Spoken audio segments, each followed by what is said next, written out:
bone anya na wongro so na medru ha minimum nua mam the co school work in Kintampo College of Health. Oh, School of Hygiene. The passion. Okay. Ye ba wie na ye be service. Na service ye mu no. Na wo sanka school ni di edin. E ba program no so se be ya e binya ya allowance kakra. Ye de twa ye ho. Program ne ba ye no. Na edin nim. Ye ko school ho. E mo mu ka say es ala head for na di edin he de e ba. Ye ko hala health. Ala head say es school na di e submit ye din e de kan service for no ho asa na ye nya ketua. But ya bona amaka am ya service na wie till now ye nya ye service pay. Miss Megidi se Ghana ha obi enu aye service a ye ntua ne kada moko nyina mo anya bida ye nya allowance ni bida na neba Ghana ada police ni de eba bi anamo de ate akoke ye police ni bi e de eba na ye nim se ye cha no ana ye sa de a na mubusa no ho asem ye bisa am ya kwa Allowance health akọ Ministry of Health ministry si school ni submit ye din through that HR edem and SSS can my yen submit into my yen submit yan entie ne ye pe kwan a ye be fa so a ye so ye benye esika but ye ko school ho no say omu demand say eni kwan se etua ye ka na me so me gidi say Ghana ha obi enu a ona payroll so a why say say entua ne ka anything ye di asawa abedan samo ye sremo ankra omu tie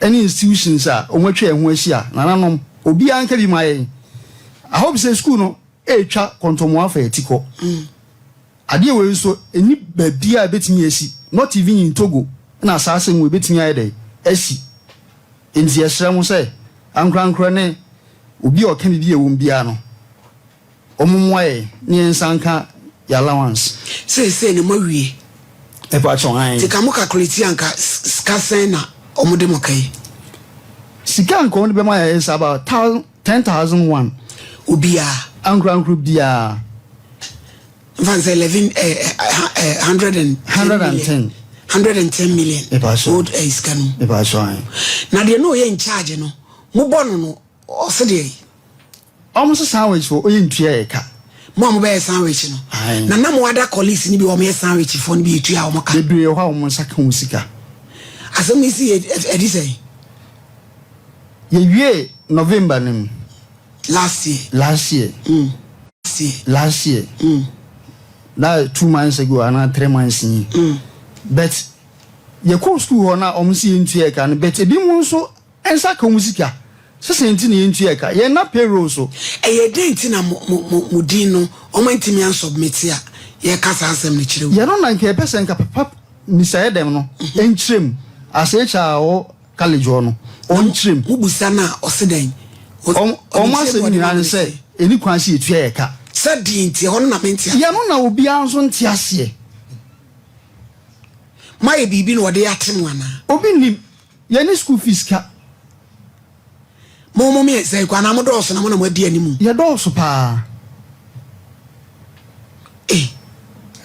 we are more than 200 and something me am krom tachiman Kintampo e pa so an te ho na edem kro no pa so an oh yo imeba why tin e betimi submit e bi mu ni edin na e bi mu so din de o mo ntumi submit. Hello Mr. Adam. Mr. Adam. Hello. Me watachi my adabi ameba be chia wo Kintampo why? What's it day? Me se me titachi my tada ameba be chia wo Kintampo. Yo, it does it. Gentleman, here I'll see ni dindi Cosmos now ye o student awawie. Na I'll see o mala wa unsem bi. Omo say ensese ye tuama o na wadaro man ke pe clarification kakra. O say am say man submit o mudin. Den na tumi ba sa wadaro ma. With your due respect. The dean of the examiner, he will talk to you. Is here. Dean no ho. Yeah, Dean no. Yo. Hello. Dean. Good afternoon, Pacho. How are you saying? Di mi Pacho, your friend me wahini ni. Me ya Juma o Sompa TV Sukumase. What's your friend saying? Wahini ni Odin. Wahini something like that. Wahini mame. Wahini mame. Pacho. I know you official name when I say. Me radio name, you can call me Mrs. Genevieve Abrefayeboa. Oh, okay.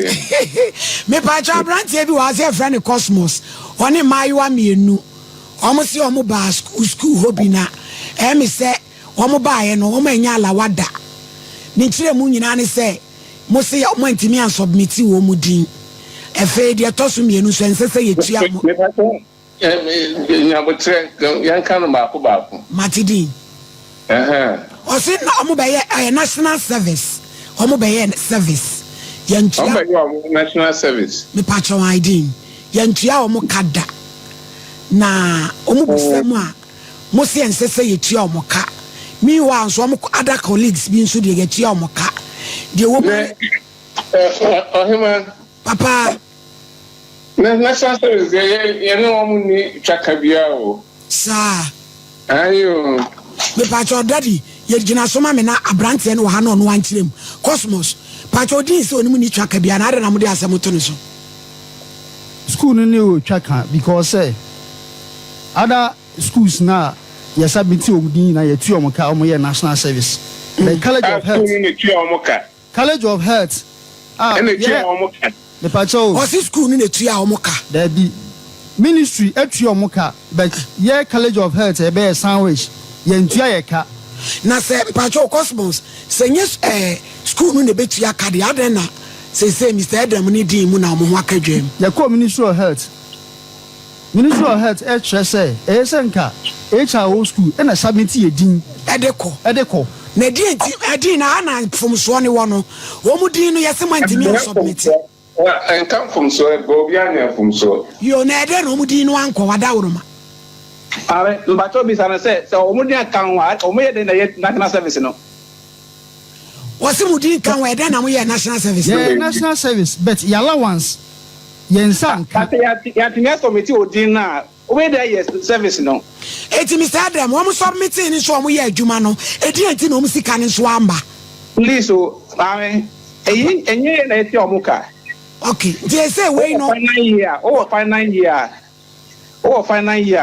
Yes, committee at this, a dinner, Allied Health and a ministry. Okay. Then I know every university piano. I invest in student more national service allowance.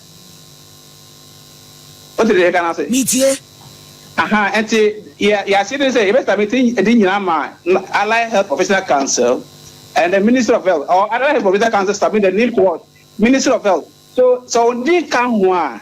What me national service no? Mr. Adam says, ask me how much I'm going say. Appropriate quarters Ben as some correction says Kawi.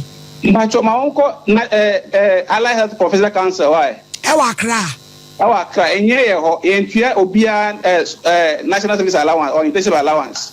Me Pacho Cosmos, what are some of Kano? Auntie, you call Allied Health office. Am I Allied Health? Am I letter say, young break school? Yeah, the letter number school. Till now, I'm responding. What a command.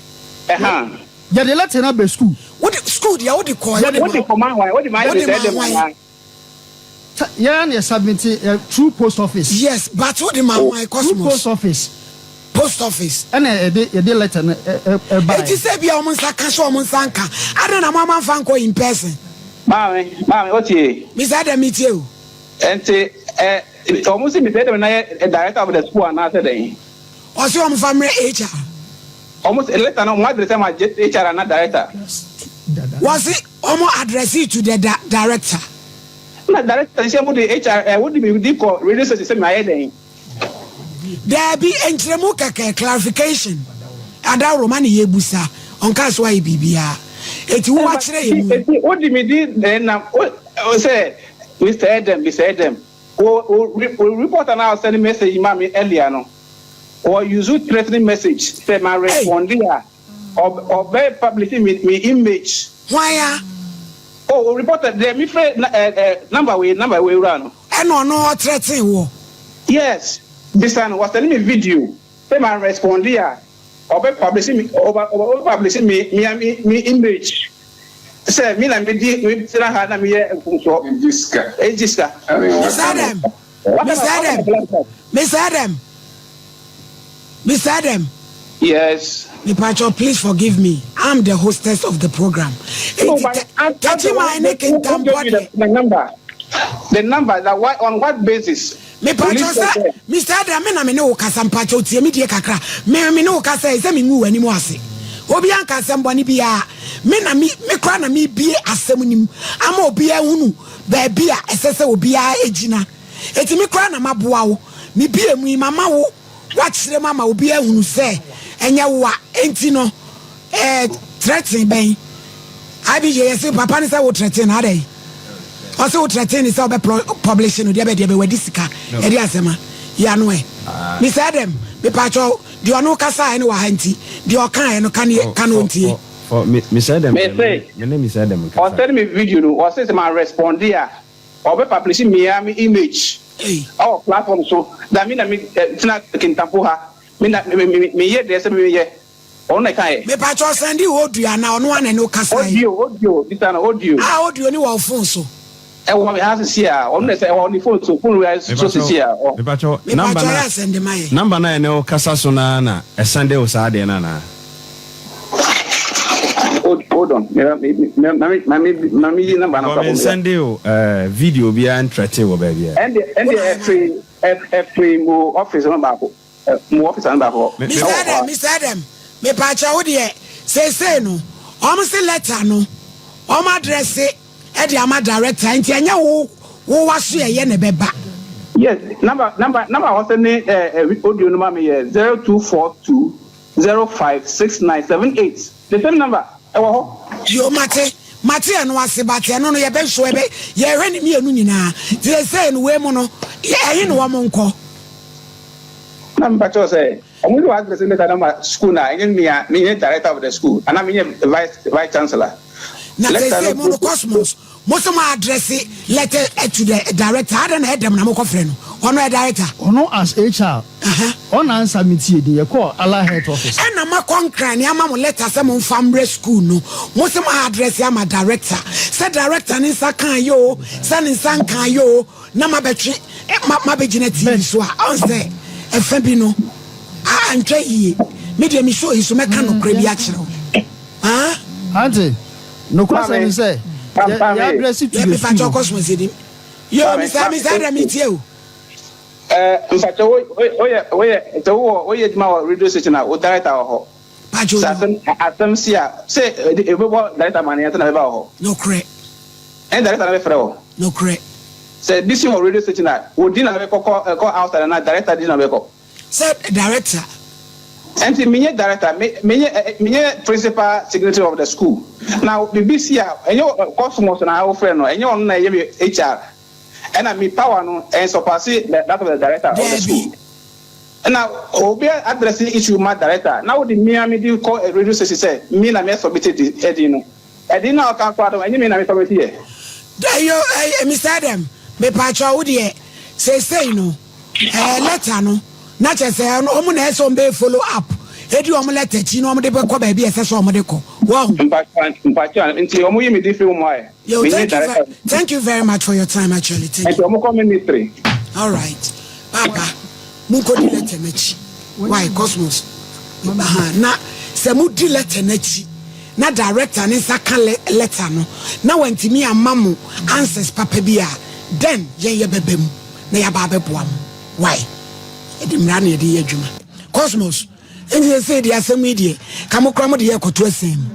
Because baby asese mo di asem ne fa no nya wona mo de fa ye e na imu ma ye kokuri kosim but adwuma no ya chenti ehu ko e be fa so e be dada ne ti mo numbers wo we mo nkodi mo letter na chi mo letter na mo de coin because mo ko baby a mo de letter na ko nipa no responding ti be da hu se waje no be respond amam waje no se ye moa mo free so nkwa e ho ene ne mo be camera amam ye di ka de coin Emma, omu frɛ Alahed say omo ani kwan se omu tua eka ana makonkran ne yama mo letter se mo fa enfam ya de letter na be school ho na wo dia ba ne saka onya dia omo ka so omu nsankan tire say me sumi ni wa be ndre cosmos on se ne ebusa se wo de ma hwan wo so address it to director wo address it to director yi ka director ni po na esa mo me ye friend busa ne say letter bi say won saka wo so se go free HR me wa letter so address ya ma HR cosmos tasemi entim go to mu ma hey bankocrat what my case na bankocrat case but and say go delete it because media me talk kwadura na me yi na America say IBJ be threaten obi de enye onye sada wo wone niam wo ne ho a eso no a wo de nam na se pa se IBJ be frɛ obi say a threaten o de onye ti na ye me nwanwa no so say producer no two producer kura wo so what ya tomu a wo so de wo de threaten e na e ba no hwa ho ye pa yem show so so ko di hiniti what ya tomu a ko ne ko di ohi fama ha yo enti cosmos cheme mon kan e wani mu wana ya je o mo kwan o mon kan yo ye wie ne o ma be kan yi